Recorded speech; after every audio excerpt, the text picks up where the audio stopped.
実はたった一つのパーツを変えるだけで 3D プリントの成功率がぐっと上がることがあるって知ってました？こんにちは、東京九段工作ラボにようこそ。今日は 3D プリンターの重要なパーツビルドプレートについてお話しします。また剥がれちゃった、また反っちゃった、失敗しちゃった。フィラメントを変えても設定を調整してもなぜかプリントの失敗が続く。その原因、実は足元にあることが多いんです。そう、ビルドプレート。造形物が最初に触れるこの1枚のプレートが実は成功と失敗を大きく左右しているんです。家づくりの基礎工事と同じですね。土台がしっかりしていないとどんなに頑張ってもうまくいかない。でも逆にここをしっかり押さえれば驚くほど印刷が安定するようになります。だからこそビルドプレートの重要性を理解しておきましょう。今回はビルドプレートがなぜ必要なのか、どんな違いが生まれるのかを解説していきます。ビルドプレートの特性を知って正しく選ぶことで造形の安定性が向上するはずです。結果、時間やフィラメントの無駄を減らし、安心して 3D プリントを楽しめるようになります。そして最新の B 級製ビルドプレートも後半でご紹介していきます。こちらの3枚のプレート、クライオグリップとパイログリップが低温から高温まであらゆるシーンでどのように役立つかをご紹介していきます。実際に役立つ知識として受け取れるように実証的にお伝えしていきます。自分の用途に合わせた選択肢にしてください。これから 3D プリンターをもっと楽しむための第一歩、ぜひ一緒に踏み出していきましょう。さて、こちらのチャンネルでは 3D プリンターを始めたばかりですという方も結構いらっしゃるので、まずそもそもビルドプレートって何ですかっていうのを分かりやすく説明していきたいと思います。ビルドプレートとは 3D プリンターで造形物を積み重ねていく土台、つまりプリンターの床のことです。プリントは必ずこのビルドプレートの上から始まります。そしてビルドプレートには4つの重要な役割があります。まず1つ目の役割としては、作っているものの支える役割があります。プリントは必ずビルドプレートの上から始まります。最初の層がしっかりと定着することで、その上に積み重なる層も安定します。2つ目の役割としては、フィラメントの定着を助けることです。最初に置かれたフィラメントがビルドプレートにくっつかないと、途中で反りやズレが起きて失敗します。表面に特殊なコーティングやテクスチャーがあるのは、この定着を助けるためのものです。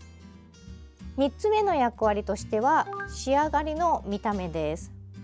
このビルドプレートがガラスなら、底の面はツルツル PEI シート、これは特殊なプラスチック素材なんですが、これだったらマット調というように完成品の底面の質を左右します。質というか質感を左右します。そして4つ目の役割は、取り外しをしやすくするです。プリントが終わった後、プレートを曲げたり冷やしたりすることで自然に外れる設計のものがあります。これによって無理にこじ開けて壊すリスクを減らせます。この4つの役割をビルドプレートが果たすことで、プリントを失敗せずに成功に導くことができます。今回紹介する B 級の高性能ビルドプレートは、これらのビルドプレートの役割を最大限に生かしているプレートになります。バンブーラボを買った人はすでに標準のテクスチャード PI プレートがついていると思いますが、このプレートとは違う特徴を B 級のビルドプレートは提供しています。今回紹介するのは3枚のビルドプレートです。ただカテゴリーに分けると2つ。まず1つ目は、低温でもしっかり定着するコールドプリント対応型のクライオグリップのグレイシャートフロストバイトです。ビルドプレート、接着力が大事ですよね。このフロストバイトの接着力指数は10段階中の10です。でもう1枚のグレーシャーの方は8で、どちらも非常に強力な接着力を持っています。そしてもう一つの方は、こちらは高温でしっかり定着させるパイログリップです。クライオグリップが低温印刷省エネに強いのに対して、パイログリップは高温安定反り防止が特徴です。まずはクライオグリップフロストバイトとグレーシャーの特徴について詳しく見ていきましょう。これ見た目寒そうですよね。まず見た目が寒そう、グレーシャーとかフロストバイトとかなんでって思いますよね。実はこのプレートの最大の特徴をこの色で表現しているんです。普通に見ても青で綺麗かななんですけど、標準プレートとの違いは、標準プレートだとビルドプレートの役割として最も大事な密着性を実現するために温度を上げないといけないんですね。だいたい50度以上、50度から60度、つまりこっちの H2D だと常に100ワット以上の電力が必要です。これらのプレートはそれよりもずっと低い温度で印刷できるんです。そんなに温度が必要ありません。低温でできる。それによってもちろん省エネですし、ビルドプレートを温める時間を短縮することができるというのが大きなメリットになります。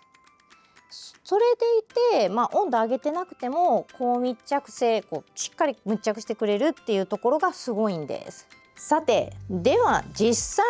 に印刷してみましょう。この温度設定をしてですね、このプレートにあるようにパンダシリーズなので、私もこのパンダさんを作ったので、このパンダさんを印刷していこうと思います。今回使うのは E3 の PLA プラスフィラメントでやっていきます。まずはグレーシャーの方を印刷していきます。温度シートを見ると PLA の場合はグレーシャーは45度から55度でできるっていうことなので、では45度で印刷してみましょう。この温度設定ってどこからできるのっていうのがありますが、バンブースタジオを開いてもらってフィラメントを選びますよね。で、今回のフィラメントは E3 の PLA プラスです。そうすると E3 の PLA プラスの適切な温度が入ってきてくれるんですけれども、ここの温度を今回は45度にしてみましょう。さて、グレーシャーですが45度で印刷が進んでいる様子がパネルを見てわかるかと思います。で、完成したので早速取り出していきましょう。で、温度がそんなに高温になってないので、45度ちょっと熱いかななんでぐらいかな。ですぐ取り出すことができます。これ本当に密着していて、逆さにしても落ちてこないレベルでしっかりとくっついています。では次にフロストバイトの方をやっていきましょう。フロストバイトは PLA はなんと30度から50度なので、30度でもいけるっていうことですね。なので30度で印刷していきましょう。で、フロストバイトの方は割とグレーシャーよりもすぐに取れましたね。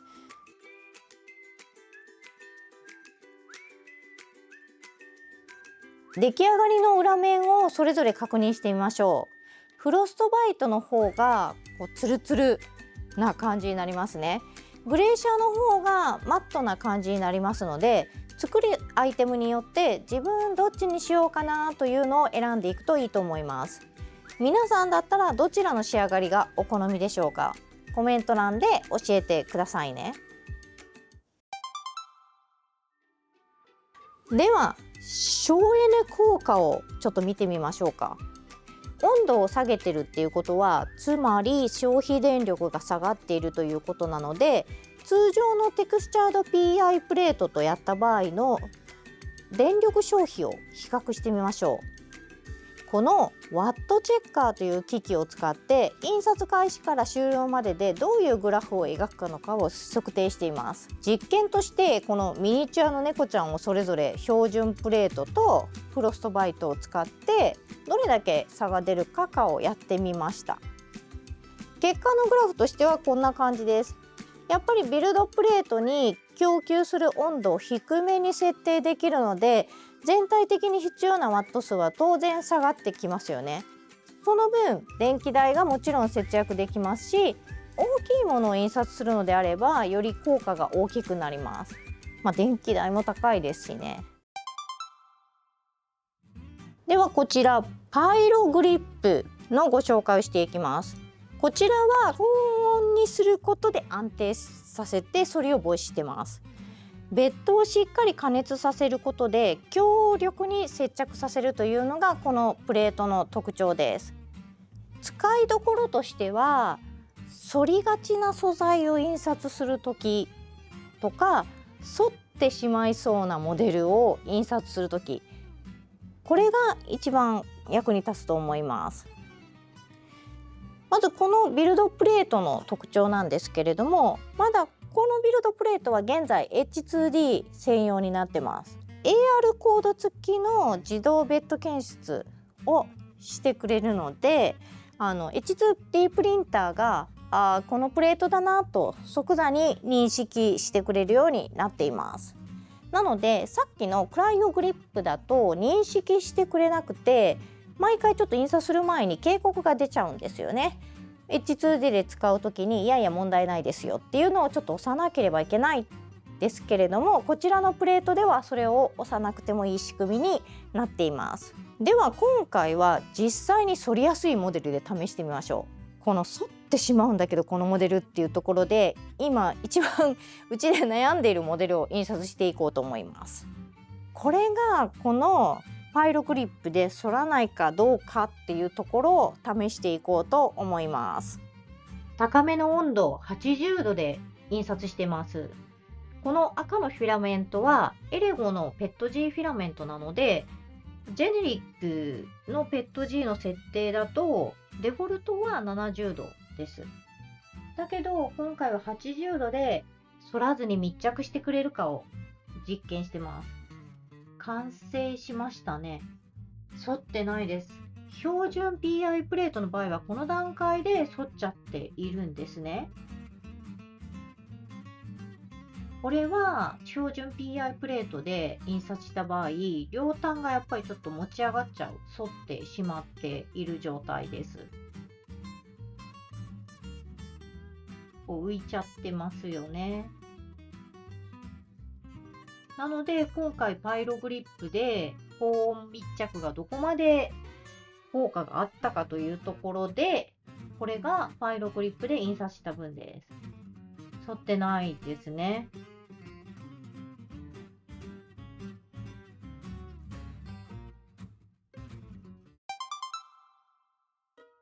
今回の動画はいかがだったでしょうか。3D プリンターを使う上でビルドプレートというのはあまり意識していない方もいらっしゃるんじゃないかなと思います。だいたい使い始めたばかりだと標準プレートを使っても、全然問題ないかなと思っています。今回ビルドプレートを変えるだけで、いろんなことができるんだということもご紹介できたかなと思います。今回紹介した3つのプレート、クライオグリップ、フロストバイト、グレイシャー、パイログリップ、どれが一番気になりましたか？それぞれ特徴が違うので皆さんの用途に合わせて選んでみてください。またどれ気になったかなっていうのもコメント欄でぜひ教えてくださいね。またこういった 3D プリンターの製品とか今後作っていくモデリングとか 3D プリンターにまつわる知識とかを皆さんと一緒に共有できたらと思いますので、今後の動画も楽しみにしていてください。ぜひ継続して見ていただけるという方はチャンネル登録、高評価をよろしくお願いします。それではまた次の動画でお会いしましょう。バイバーイ。